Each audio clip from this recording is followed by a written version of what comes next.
The rain came down in furious sheets that night, soaking the city until every street shimmered under the glow of distant lights. Elena Monroe ran through it with her umbrella turned inside out, her heels clicking against the flooded pavement as thunder cracked above her. She'd never felt so small, so utterly undone. Hours earlier, she had been standing in a crowded restaurant, toasting the future of her design firm. Now that future was gone, stolen by the same partner she once called her best friend. In time she reached the Grand Meridian Hotel. Her hands were trembling. The doorman tried to help her, but she only managed a polite nod before disappearing inside.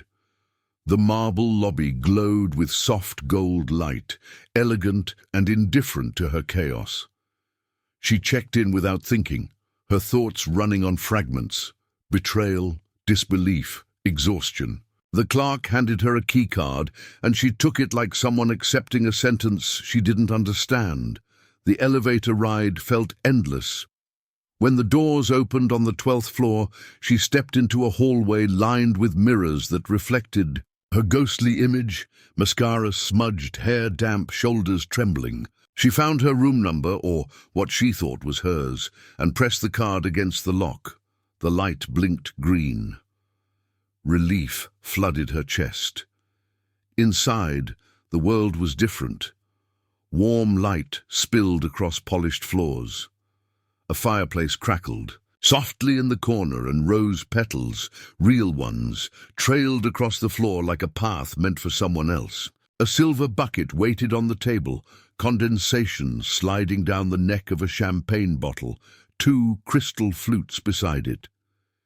The air smelled faintly of sandalwood and something more intimate, something that didn't belong to her. For a long moment she just stood there trying to breathe. The exhaustion in her bones outweighed her confusion. Maybe the hotel had been kind enough to upgrade her, she thought, or maybe she was too tired to care. Her knees gave way, and she sank onto the velvet sofa near the fire. The heat wrapped around her like an unexpected embrace, and for the first time that day, she let herself cry. The sound came out in quiet sobs, raw, unguarded, and real. She pressed her palms to her eyes, shaking, whispering apologies to no one. The storm outside pounded against the glass, echoing her heart. She didn't hear the door open behind her. A man's voice broke the silence, deep, rough, controlled. "I thought you changed your mind." She froze. Her breath caught in her throat. Slowly, she turned. He was standing near the window, the city lights outlining his tall frame, his dark hair tousled, the top buttons of his shirt undone. His tie hung loose around his neck. Even from across the room, she felt his presence like gravity. His eyes, grey and sharp as rain, met hers, and something inside her shifted. I'm sorry," she stammered, rising to her feet. "I think I'm in the wrong room. The key it worked, and I didn't realize." He stepped closer, his expression unreadable, curiosity flickering behind his restraint. "You're crying," he said quietly. Not judgmental, simply noticing. She swallowed, nodding without meaning to. "It's been a long night." For a few seconds they just looked at each other. The fire popped softly between them. Thunder rolled somewhere far away. "This room," she whispered, glancing around, "it isn't mine." He studied her for a long moment, his eyes moving over the soaked fabric of her coat, the trembling of her hands. Something softened in his face, a recognition of her brokenness. He took a slow breath and spoke again, his voice lower now, almost tender. "Stay," he said. She blinked, unsure she'd heard right. He stepped closer, his tone steady but filled with quiet ache. "Stay. I was waiting for you." Time seemed to stop. The storm outside faded to a distant hum. She felt her pulse race as warmth climbed her throat. Everything logical inside her screamed to leave, to explain, to escape the strange magnetism pulling her toward this man. But the exhaustion, the loneliness, the strange sense that fate had pushed her through this door, It silenced reason. And so, for the first time in years, Elena Monroe did not run. She stood there, dripping rain onto a stranger's floor, staring into the eyes of Adrian Vale, the man whose life and hers were about to change forever. The rain had stopped by morning, but the city still looked bruised under the grey light that followed the storm. Elena woke with her heart pounding, even before her mind could understand why she was no longer in her hotel bed. Her coat was folded neatly across the arm of the velvet sofa. The fire had burned low, and the air smelled of wood smoke and champagne. For a few seconds she couldn't remember what had happened then. She saw the man by the window, the same man who had whispered, "Stay." Last night he stood with his back to her, shoulders broad, his white shirt wrinkled as if he hadn't slept either. His reflection shimmered in the glass like a ghost caught between two worlds. She sat up quickly, feeling embarrassment flood her body. "I shouldn't have stayed," she said, her voice barely more than a breath. He turned at the sound, his eyes softer now, though still unreadable. "You looked like someone who hadn't been given a chance to rest," he said simply, "and I didn't have the heart to wake you." Elena tried to speak, but the words tangled in her throat. She remembered his voice, his calm, the way the tension between them had hummed in the air like electricity. He didn't touch her, not once, but somehow she felt seen in a way that was both comforting and dangerous. She gathered her bag, fumbling for the door. "I really need to go. Thank you for letting me stay, but this was a mistake." He crossed the room before she could reach the handle and stopped a few steps away, careful to keep space between them. "I don't even know your name," he said quietly. His tone held no demand, only curiosity. "Elena," she replied after a long pause. "And yours?" "Adrian," he said. "Adrian Vale?" The name hit her like static. She had read it in magazines, stories about the billionaire who built half the skyline. She remembered the photos, cold grey eyes that never smiled, stories of a woman who had left him days before their wedding. She had walked into his room by accident, but somehow it didn't feel like an accident anymore. He noticed the flicker of recognition, and a corner of his mouth curved. "You've heard of me." She hesitated. "Only that you don't like people." He laughed softly, almost bitter. Maybe that used to be true. But last night, I didn't feel alone for the first time in years. His honesty disarmed her. She turned toward him, and their eyes met. The silence stretched long enough for both to feel it, the pull of something they didn't yet understand. Then his phone rang, slicing. Through the moment he glanced at the screen, and his face hardened. "You should go," he said. She wanted to ask who it was, but didn't. She slipped out into the hallway, heart still racing. Outside the hotel, the city smelled of wet stone and regret. She told herself to forget him, to focus on survival, to rebuild what her partner had destroyed. But as she walked away from the Grand Meridian, she could still hear his voice in her mind, soft and certain. "Stay. I was waiting for you." Hours later, Adrian stood in the same room, staring at the empty sofa where she had slept. The phone call still echoed in his head. His ex-fiancée had called again, wanting to talk, wanting closure. But all he could think of was the stranger who had wandered into his life like a storm. She had left a single silver earring on the floor near the firelight. He picked it up, turning it between his fingers, and whispered to himself, "She'll come back. I know she will." Neither of them could see how fate was already moving its pieces, that what began as a mistake would soon become the center of their entire world. 3 weeks passed before Elena saw him again, but the memory of that night haunted her every time it rained. She thought about the firelight, the way his voice had wrapped around her name like a secret. She tried to drown the thought in work-taking, on small projects just to keep the bills paid.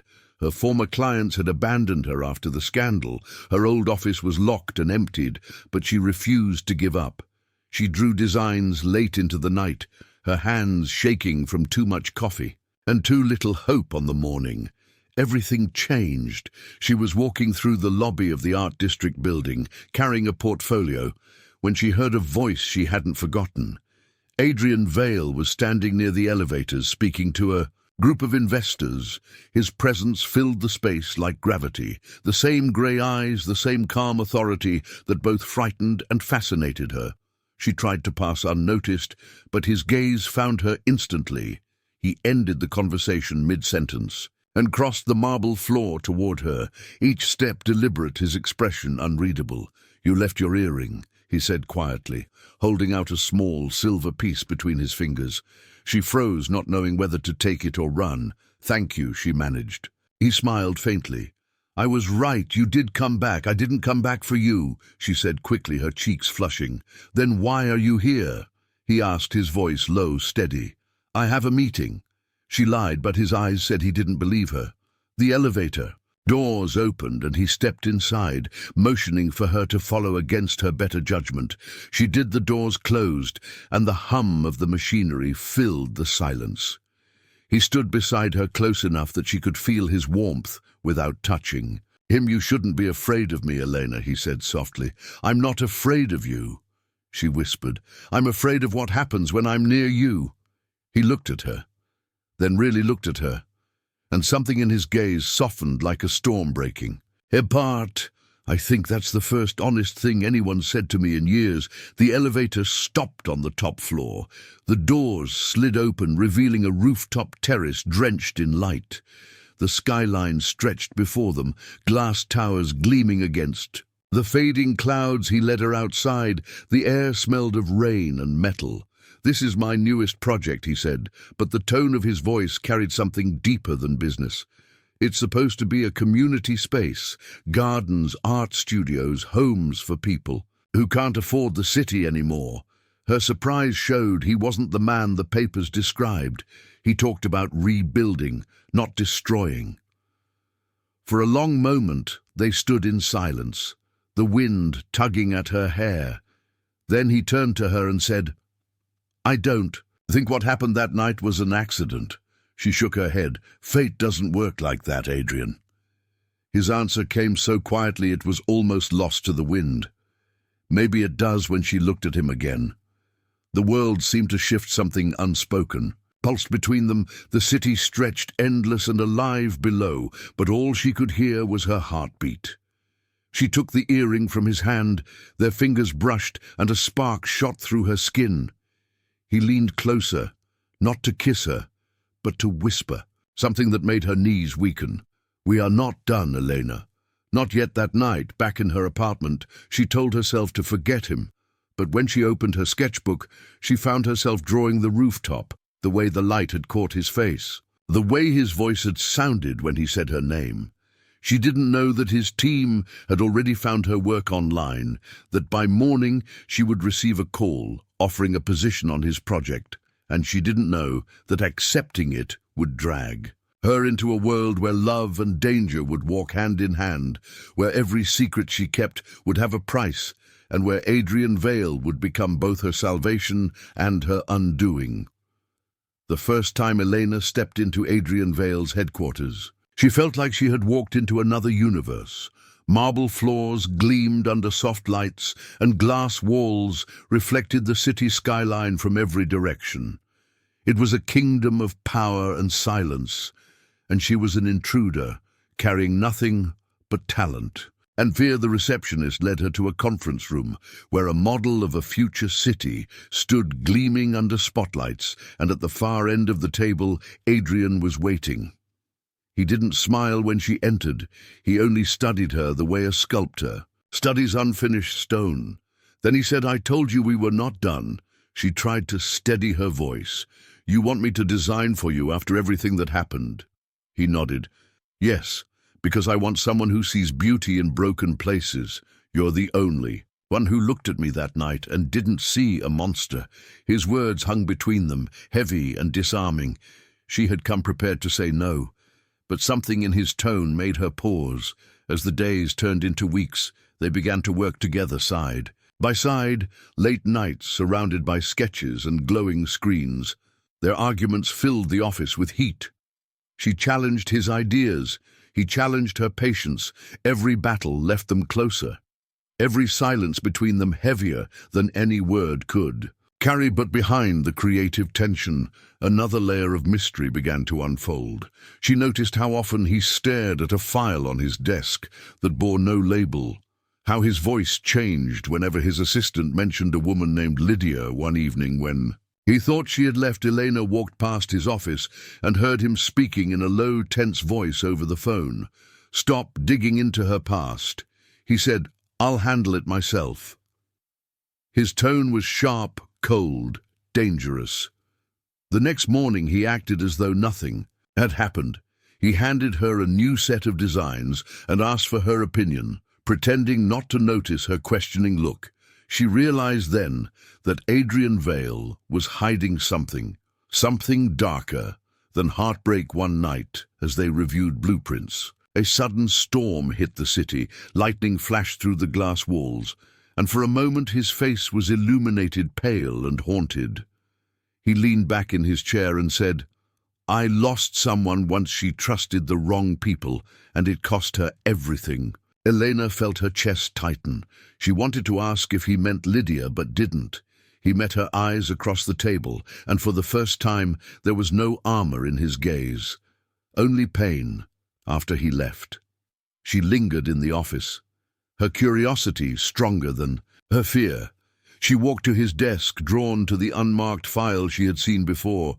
Her hands trembled as she opened it.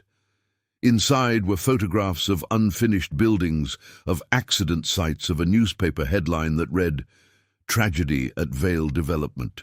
2 dead, including architect Lydia Moore." Elena's heart dropped. She suddenly understood why he had chosen her, why his project mattered so much. He was trying to rebuild the same design that had destroyed his pasta. Noise behind her made her spin. Around Adrian stood in the doorway, his eyes unreadable. "So you found it," he said. She opened her mouth to explain, but he raised a hand. "Don't," he said quietly. "I wanted to see if you'd look, and now you have." He walked closer, the storm's light flickering over his face. "Everything you think you know about me isn't true, Elena. But if you stay long enough, you'll learn that some ghosts never leave, and some mistakes repeat themselves unless someone is brave enough to stop them." Her pulse quickened. She didn't know if he was warning her or pleading with her to understand. As thunder rolled across the sky, he whispered the words that would follow her long after that night. "You can walk away now, or you can stay and see what the world looks like when secrets finally break free." And though every instinct told her to run, Elena felt the pull of something deeper, something dangerous. She had already stepped through one wrong door.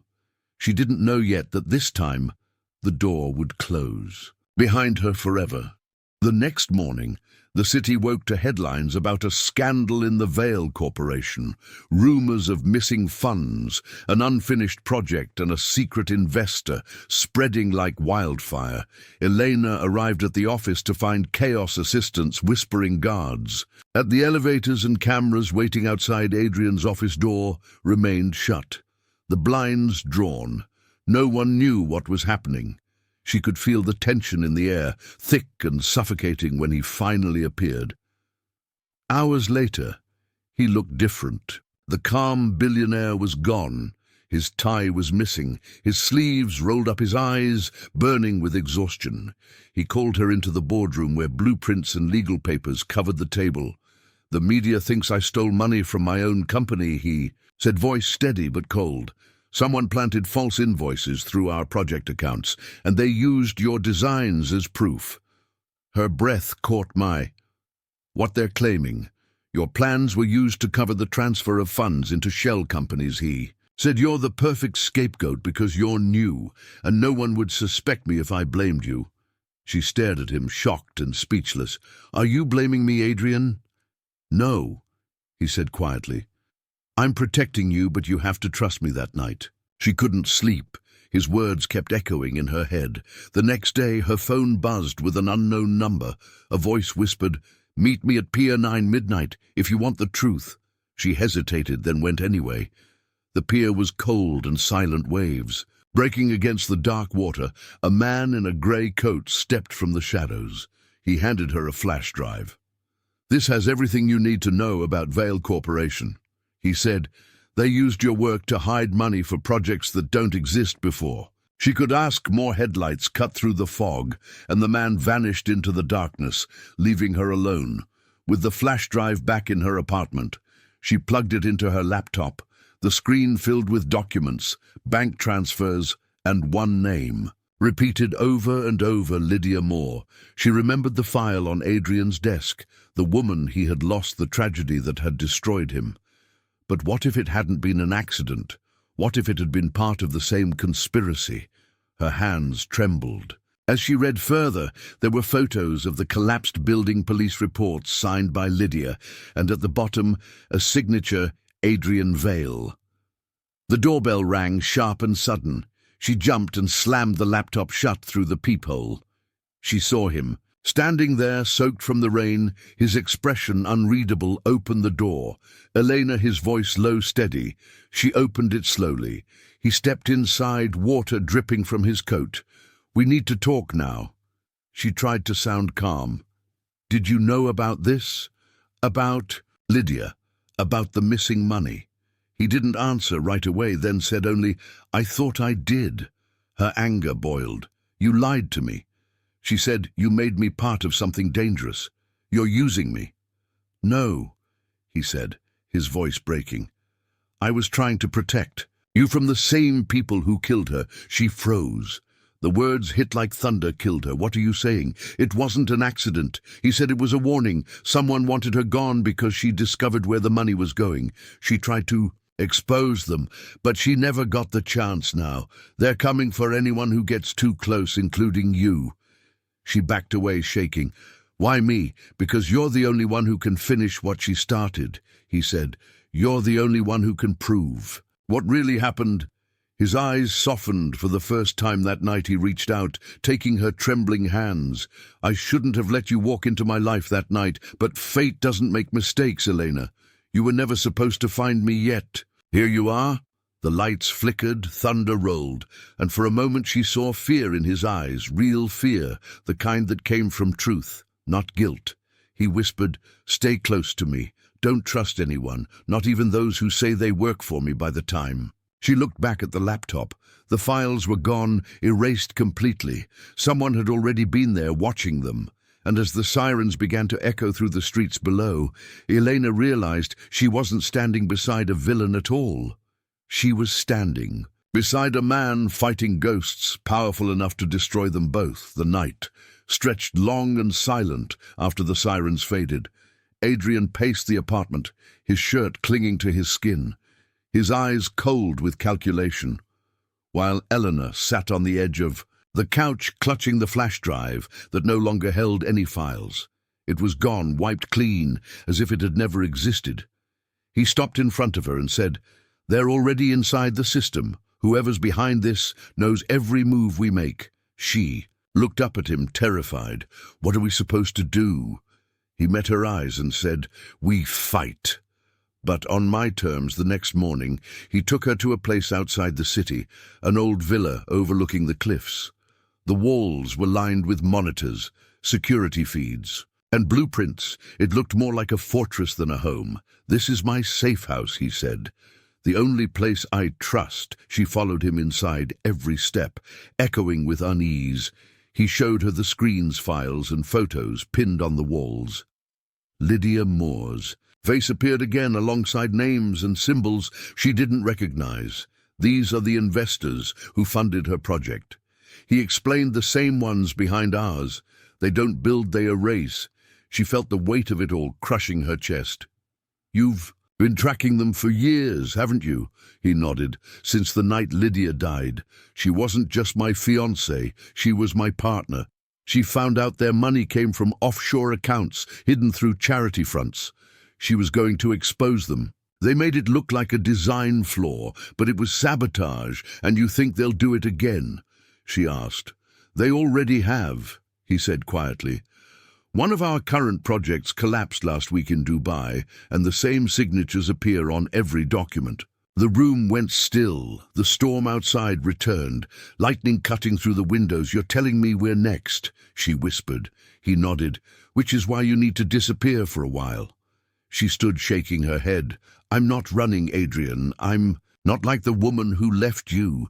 He flinched at that, his jaw tightening. She realized too late she'd hit a wound deeper than she understood. He turned away, whispering, "She didn't leave. She was taken for a long time." They didn't speak. The only sound was rain hitting the glass. Then suddenly one of the monitors flickered, a red alert flashing across the screen. Motion detected, perimeter breach. Adrian moved fast, pulling her down behind the table. "Stay here," he whispered and grabbed a gun. From a hidden drawer the power cut out. The screens went dark. Footsteps echoed through the hall. She could hear voices muffled and distant. He fired once, twice. Silence. Then a thud. Elena crawled toward the control panel, her hands shaking. She found a flashlight and turned it on. The beam caught Adrian standing in the doorway, his face pale, his shoulder bleeding. "It's fine," he said through clenched teeth. "Just a warning shot. They want me scared, not dead." She ran to him, pressing a towel against his wound, tears stinging her eyes. "Why are you still fighting this?" He looked at her and said, "Because I can't bury another woman, because of them." Sirens wailed again in the distance. Blue light flashed through the storm. He pulled her close, whispering, "If they take me, you run, don't stop, no matter what. Do you understand?" She wanted to argue, but before she could, the door burst open. Men in black suits stormed in, shouting, "Hands up." Adrian pushed her behind him, shouting, "She's not part of this." And then the sound of gunfire filled the air. When the world stopped spinning, Elena woke on the cold floor of a van, handcuffed, her vision blurry through the tinted window. She saw Adrian unconscious beside her, blood on his sleeve. The driver spoke. "Into a radio, target secured, proceeding to Site 12. Her heart pounded. She didn't know where they were taking them, but one thought burned clear through the haze. They weren't done yet. Fate wasn't done yet. She had walked through the wrong doctor once, and it had changed her life. Now she had been dragged through another one, and it was about to change everything forever. The van drove for hours through endless rain. Elena could barely keep her eyes open. Her wrists burned from the cuffs, and the metallic taste of fear clung to her tongue. Adrian was still unconscious beside her, a dark bruise forming near his temple. Every time the van hit a bump, she whispered his name, hoping he would stir. Finally he groaned and opened his eyes, confusion and pain mixing in his expression. "Where are we?" she whispered. He shook his head. "I don't know, but if it's who I think it is, we won't be leaving easily." The vehicle stopped. Suddenly the back doors swung open, and bright lights flooded in. Masked men pulled them out and pushed them across the gravel, rain soaking through their clothes. They were taken inside an abandoned industrial building, concrete walls humming with distant machinery. A man in a black coat stood waiting, his face hidden by shadows. Adrian straightened despite his injuries. "Who sent you?" The man stepped closer, removing his hood. His face was familiar. Elena gasped. It was Leon Hart, Adrian's former business partner, the one who vanished years ago. "Hello, old friend," Leon said calmly. "I told you we'd meet again." Adrian's jaw tightened. "You should be dead." Leon smiled. "Not yet, but maybe soon." His eyes flicked toward Elena. "So this is the architect causing all the noise. Pretty face-wrong project." Adrian moved in front of her. "Leave her out of this." Leon chuckled. "Always protecting the wrong people, just like Lydia. You couldn't save her either, could you?" The name sliced through the room like glass. Elena's stomach twisted. "What do you mean, couldn't save her?" Leon turned toward her. "You really think she died in an accident?" "My dear, she didn't. She found out Adrian was laundering money for the same men he claims to fight." Adrian lunged forward, shouting, "That's a lie." But the guards held him back. Elena's mind spun the words, hammering in her skull. Leon tossed a tablet onto the table, showing a video clip Lydia arguing with Adrian in an unfinished building before the collapse. "You told me it was safe," she screamed. Then the video cut to static. Elena's chest tightened. She didn't know what to believe. Adrian looked at her, desperate. "It's not what it seems." She turned away. "Her. Heart-shattering, you used me just like her." He tried to reach her, but Leon laughed softly. "Oh, he'll never tell you the truth. He needs you to fix the mess he made." Before anyone could speak, another explosion rocked the building. Alarms blared red. Lights flashing, Leon shouted orders. The guards scattered, smoke filled the room.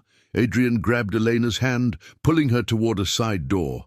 "Come on now." She hesitated. "I can't trust you not anymore." He turned to her, eyes raw with emotion. Then, "Trust the part of me that would rather die than see you hurt." They ran through the corridors, flames spreading fast outside. The night burned orange against the rain.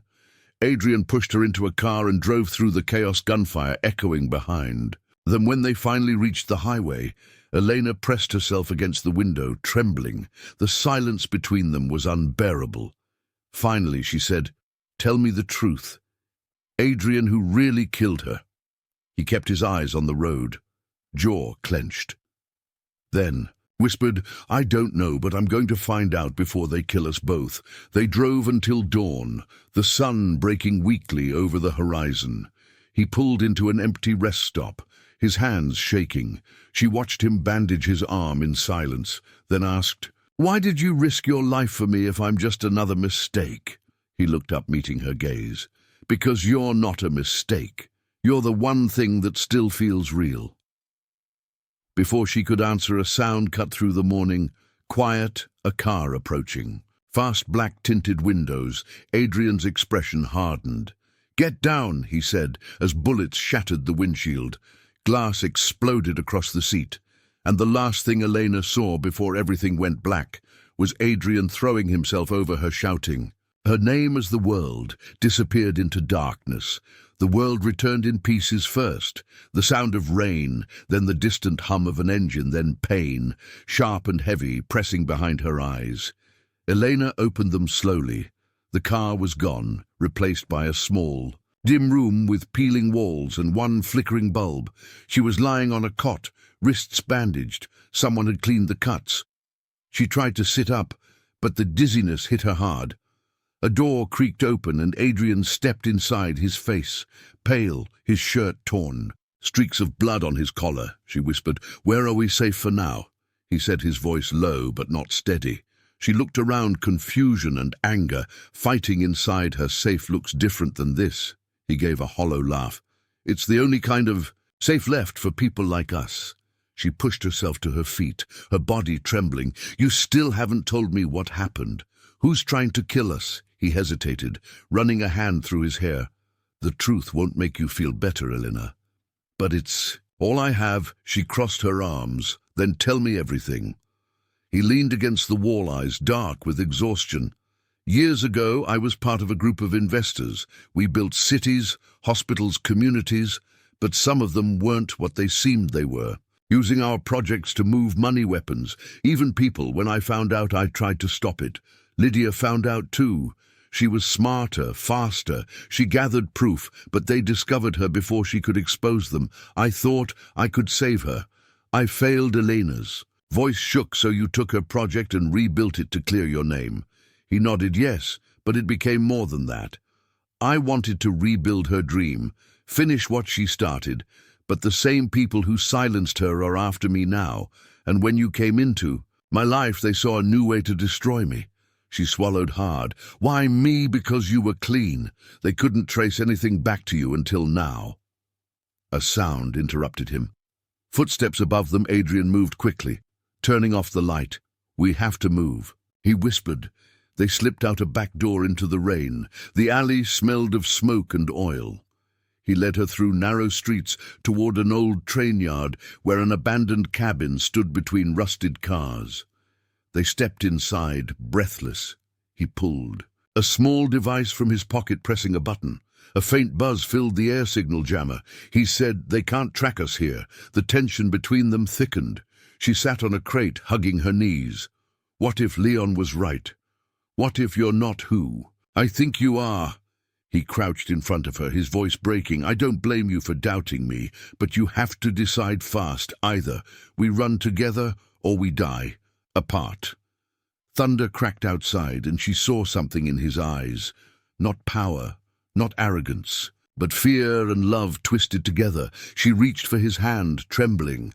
I don't know if I can trust you, but I can't lose you either. He closed his hand around hers for the first time. No distance, no walls. Then he leaned closer, his breath warm, against her ear, and said, If we make it through this, I'll tell you what I should have said that night in the hotel.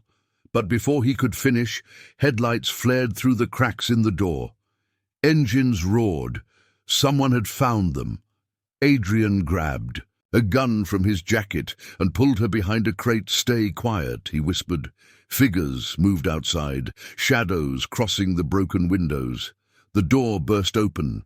A flash of light and sound filled the room. Bullets hitting the walls. They ducked down Adrian. Firing back, chaos exploded. She heard him curse, then silence. She turned to him, his hands slick with blood. She screamed his name, holding him as his body trembled. He looked at her eyes full of pain and whispered, Run, don't look back. Go, she wanted to stay. But more men flooded in, grabbing her, dragging her out into the rain. She fought, screaming his name over and over. The last thing she saw before the world spun away was Adrian on the ground, whispering something she couldn't hear. Then everything went dark again. When Elena woke, she was on a plane, handcuffed to a seat. The engines roaring. A man in a dark suit sat across from her, smiling coldly. Miss Monroe. Welcome to the next chapter of your story. She stared at him, heart racing. Where are you taking me? The man's smile widened. Somewhere Adrian Vale will never find you. The plane shuddered through heavy clouds. Elena's pulse hammered in her ears. The man across from her sat calm, reading through a file with her name printed on it. She stared at the window, trying to think of a way out, but the cuffs cut deep into her wrists. The engines droned louder and louder until she thought she'd scream. Where are you taking me? She asked again. The man didn't look up, just said somewhere far from the noise. Somewhere you'll stay until we finish what Adrian started. His words twisted like smoke in her mind. Finish what Adrian started, she whispered. What does that mean? He finally met her eyes, cold and almost amused. You really don't know, do you? Adrian Vale built more than cities. He built a map, one that could destroy everything our investors created. It's hidden in his projects, coded into his architecture. And you, Elena, you're the only one who can read it. Her breath caught. I don't know what you're talking about. Oh, but you do. He said, Lydia Moore trained you before she died. Your designs follow her system, her language of symbols. That's why Adrian chose you. That's why we need you now. Before she could speak, a loud bang erupted from the back of the plane. Oxygen masks dropped, lights flickered. The man cursed, shouting into his headset. Status report. Someone's on the cargo deck. The next second, the door behind him burst open, and a shadow moved fast, striking him across the head. The man collapsed. Adrian Vale stood in the doorway, blood on his face, eyes blazing. Elena gasped. He was alive. The cuffs snapped as he shot the lock free. He pulled her up without a word. The plane lurched violently, alarms blaring. We have to jump, he shouted. What are you, insane? She yelled. We're over the ocean. He grabbed 2 parachutes and strapped one on her. There's no time to argue. Trust me. She hesitated, staring at the open hatch, wind roaring through the cabin. His voice softened just enough. Trust me, Elena, please. Before she could think, he pulled her with him. They plunged into the storm. Rain slashing their faces, wind ripping the scream from her lungs. The ocean rushed up beneath them, black and endless. At the last second, the chute opened, jerking them upward when they hit the water. It was like falling into ice. He pulled her close, keeping her head above the waves. Lights from the burning plane streaked the clouds above them until it exploded into the sea howers. Later she woke on a beach, waves crashing nearby. Adrian sat a few feet away, staring at the horizon, his shirt torn, his body bruised. She crawled toward him, whispering, "I thought you were dead." He turned slowly. "I almost was. But they need me alive. They need you alive too." She frowned. "Why? Because we're the only ones who can expose them." As the sun rose, he showed her what he had saved from the wreckage, a waterproof drive marked with a symbol. She recognized the same design hidden in her blueprints, the same one Lydia had drawn years ago. "It's all here," he said. "Proof of every transaction, every death, every secret they buried. This is what Lydia died for, and what they'll kill us for." She stared at him, realization dawning. "Lydia wasn't just your fiancée. Was she? She was part of this from the start." He nodded. "Quietly, she was the one who discovered the code, the language that ties every project together, but she trusted the wrong person. Leon. He whispered that name like a curse before they could plan their next move." The sound of approaching engines echoed. From the jungle behind them, helicopters, they're tracking the beacon. Adrian said, "We need to move." He grabbed her hand, pulling her through the trees' branches, slashing their skin. The air thick with heat and fear, the forest opened onto an abandoned outpost, rusted signs, foreign letters fading with time. Inside were crates, weapons, and a radio. Adrian checked the equipment and looked at her. "We can either call for help or send the data out." She hesitated. "Who would even believe us?" He smiled faintly. "Maybe no one, but if we die, at least the truth won't." She reached for the transmitter, but before she could touch it, the door burst open. Leon stood there, gun aimed directly at Adrian. "You really thought you could outrun me?" he said. Elena froze. Adrian stepped forward, voice calm. "You don't have to do this, Leon. We can end it." Leon laughed. "It ended the day you stole her from me, the day you let her die." For a moment no one moved. The world seemed to hold its breath.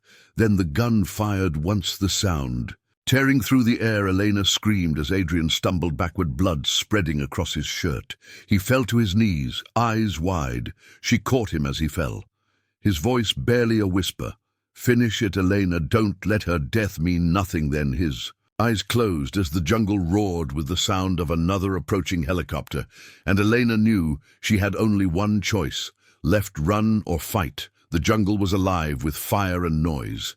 Elena pressed her hands to Adrian's wound, blood soaking through.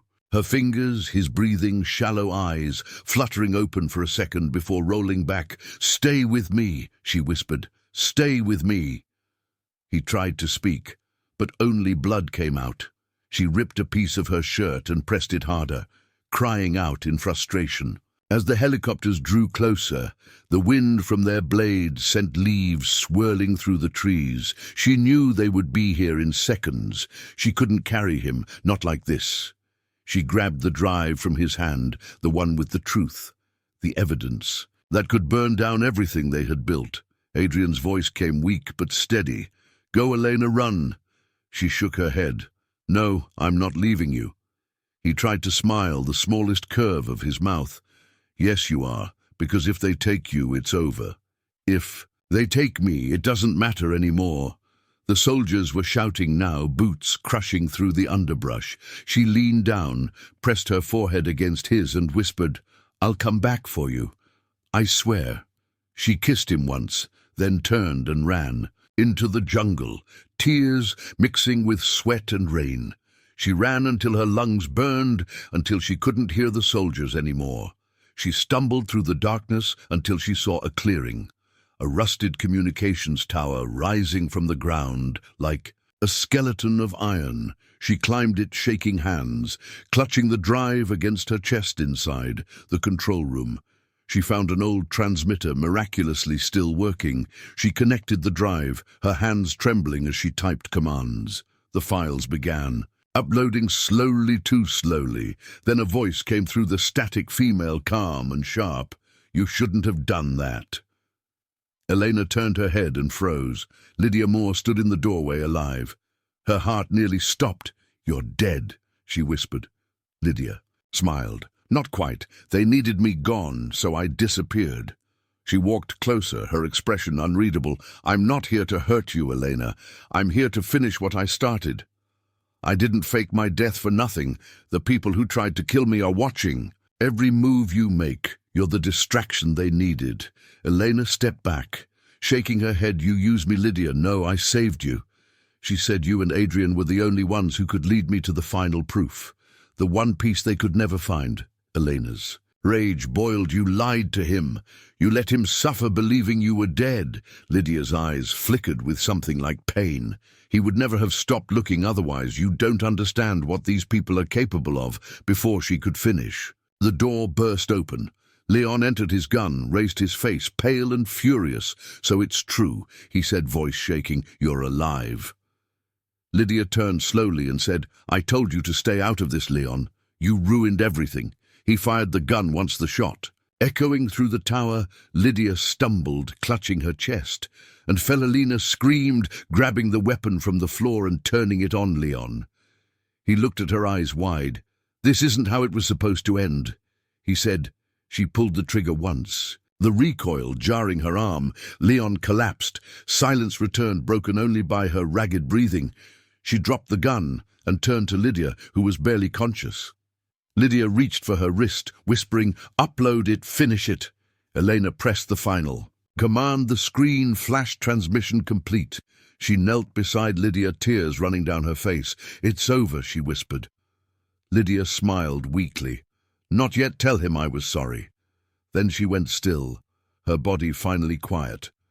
Elena stood staring at the screen where the files spread across secure networks. Journalists, governments, everyone who had ever been silenced would now know the truth. She ran back through the jungle to where she had left Adrian. The rain had stopped and the world smelled like wet earth and smoke. She found him lying where she had left him, still breathing barely. She dropped beside him, sobbing, it's done. It's over, we did it. He opened his eyes, weak but alive, his voice a faint whisper. You came back. She smiled through her tears. Always. Hours later, when rescue teams arrived, they found two survivors holding each other beside the wreckage. The data leak had already gone. Global cities locked down. Arrests made the empire of corruption collapsing under the weight of its own secrets. Months passed. Elena stood on the same rooftop where everything had begun, the sun setting over a rebuilt skyline behind her. Footsteps approached. She turned and saw Adrian walking slowly, his arm in a sling. But alive, they stood together. In silence, the city below them reborn. She asked, what now? He smiled softly. Now we build something honest, something real. He reached for her hand, their fingers intertwining as the wind carried away the last ashes of the past. He looked at her with a faint smile and said, I was right that night when you walked into my room by mistake. She laughed, shaking her head. How could that be right? He stepped closer, his eyes full of quiet love. Because I was waiting for you. And as the lights of the city glowed beneath them, Elena realized that every wrong turn, every storm, every betrayal had led her exactly where she was meant to be. She leaned into him, closing her eyes, and for the first time in her life, she wasn't running anymore.